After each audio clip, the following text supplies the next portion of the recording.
Aşgabatyň häkimetleri döwlet dukanlarynyň töwereklerine reýtleri geçirip, giýje garaňkyda agaçlaryň aşagynda irkilip, çörek nowatyna garaşýan raýatlara garşy görüşip başladylar. Bu waka Aşgabatlylaryň giýje süýji uyklaryndan oýanyp, dukanlaryň öňünde çörek nowatyna durýandygy barada Adatlyk radiosynyň çap eden maglumatyndan bir näçe gün soňra gabat geldi. İçeri İşler Ministrliginiň etrap polisiýa bölüminiň işgärleri döwlet dukanlarynyň töwereklerine reýt geçirýärler.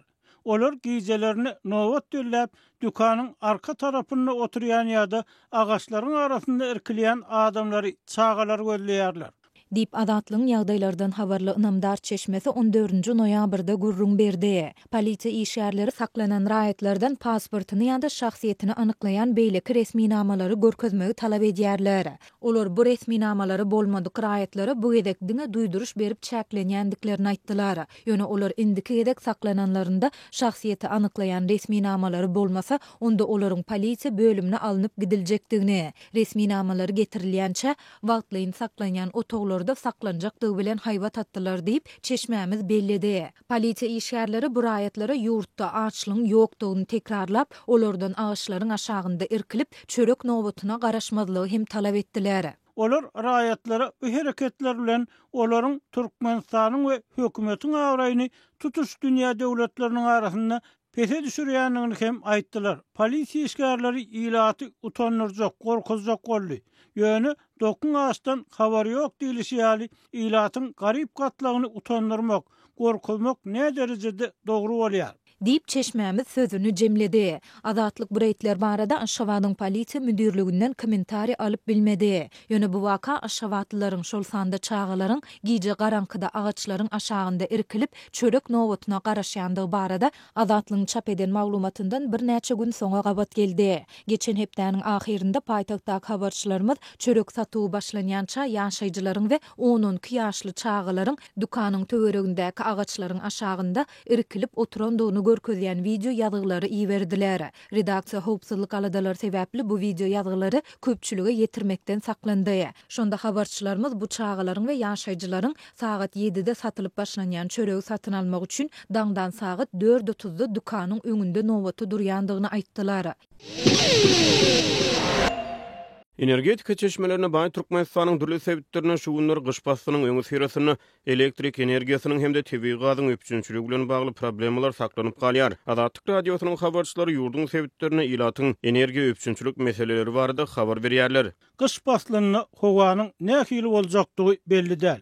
Ençeme owalarda yerli ýaşaýjylar odun ýonap gyşa taýýarlyk görýärler. Sebäbi gyş paslynyň ayazlı günlerini tevhitlerdeki ovalarda ilat yeterlik möçörlerde tebii gaz bilen üpçün edilip bilinmeýär. Şonuň üçin adamlar öz problemalaryny özleri çözmäge çalışýarlar. Diýip sevit ýaşaýjy Adatlyk radiosynyň habarçysyna gurrun berýär. Hususan ýurdun çet owalarynyň yerli ýaşaýjylar ýygy-ýygydan hojalyk hyzmatlarynyň öpçünçüligi bilen bagly problemler başdan geçirýärler. Sevitleriň ýaşaýjylary esasan Sowetler döwründe işe girdilen durmuş infrastrukturalaryndan elektrik energiýasyny geçirici liniýalardan, köne transformatorlardan peýdalanmaly bolýarlar. Eser döwründen galan enzamlar könelli. Elektrik geçirici siýimleriň ulanyş möhleti bir eýem dorly. Enzamlaryň könelmegi stansiýalarda näsarlyklara sebäp bolýar.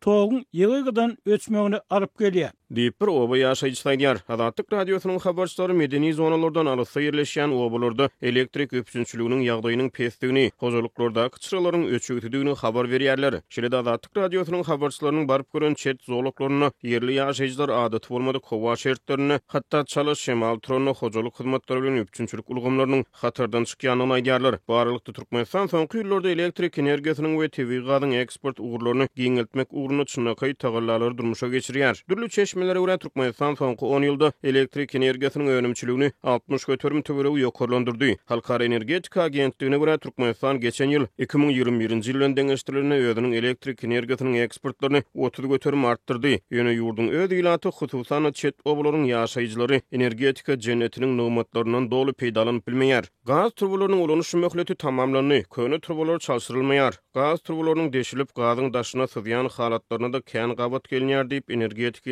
infrastrukturalarının ýagdaýyndan habarly bir hünärmen Azatlyk radiosynyň habarçysyna gurrun berýär. Sewit ýaşaýjylar energetika üçinçilik teskarlaryna ýüze çykýan näsazlyklar, bejergi işleri barada ilatyň öz wagtyny habarly edilmeýändigini, şeýle näsazlyklaryň ýygy-ýygydan ýüze çykýanyny aýdýarlar. Käwre owalarda gyş faslyny gaz üçinçiligi pes bolan soň adamlar hojalyk jaýlaryna peşde odun ýakyp gelinýärler. Diýip bir Sewit ýaşaýjy Azatlyk radiosynyň habarçysyna gurrun berdi. Şol bir wagtda habarçymyz bilen gurrundaş bolan bir ýerli hünärmen elektrik energiýasyny geçiriji ulgamlarda tebii gaz üçinçilik teskarlaryna ýetkileriň hasap alınýanlygyny, bu ýagdaýyň bolsa daşky gurşaw meselelerini de ýol açýanlygyny aýdýar.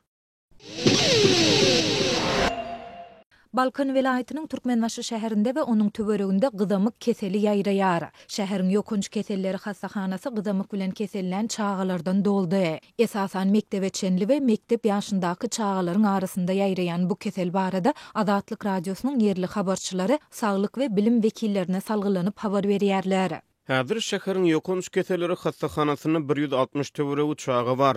150 orunluk bu hastahana gelýän näsaglaryň köplügi sebäpli onu diňe saglyk ýagdaýy agyr çağalaryň ýatmagyna ruhsat berilýär. Dip hastahananyň bir saglyk işäri anonimlik şertinde gurrun berdi. Saglyk işärleriniň bir näçesi gyzamygyň häzirki görnüşiniň çaltlyk bilen ýaýrap, gyzamyga garşy vaksinanyň ähli dozasyny alan çağalary hem ýokuşýandygyny we keselçiligiň agyr geçýändigini aýdýar. Men saglyk buğdawyndaky iş tejribämiň dowamında vaksina alan adamlarda gyzamygyň beýle çalt depginde ýaýramagyny we onuň agyr geçmegini birinji tapar şaýat bolýaryn diýip 7 ýyl gowrak wagt bäri Türkmenbaşynyň ýokunç keselleri hastahanasynda işleýän saglyk işgäri bellidi. Bilim wekilleriniň bir näçesi anonim şertde habarçymyda beren maglumatynda şäheriň käbir çağalar baglarynda körpeleriň aglabasyna gyzamygyň ýokuşandygyny aýtdy. Bularyň arasynda Türkmenbaşynyň 1-nji 5-nji, 18-nji we 28-nji çağalar baglary bar. Çağalaryň aglabasy gyzamykdan öýlerine bejergi alýarlar. Olar lukmanlaryň ýazyp beren dermanlaryny, vitaminlerini içýärler. Olaryň saglyk bejergisiniň 15 gün dowam etjekdigi aýdylýar. Häzir gyzamyk ýokuşmadyk çağalar hem çağalar bagyna gatnamaýarlar. Diýip bilim işgäri gurrun berdi. Muňa garamazdan gurrun edilýän çağalar baglary ýapylman işlemegini dowam etdirýär. Çağalar baglarynyň işgärleri terbiýetçilik edaralaryny ýapmak üçin özlerine ýurdun bilim hemde saglygy goraýyş we derman senaty ministrliklerinden ýüriti görkezmäniň iýerilmelidigini aýdýarlar. Häzir biz adaty iş gününde bolşýaly çağalar bagyna barýarys. Bu ýerde tämizleýiş we beýleki işleri berjaý edýäris diýip çağalar baglarynyň biriniň terbiýetçisi bellidi.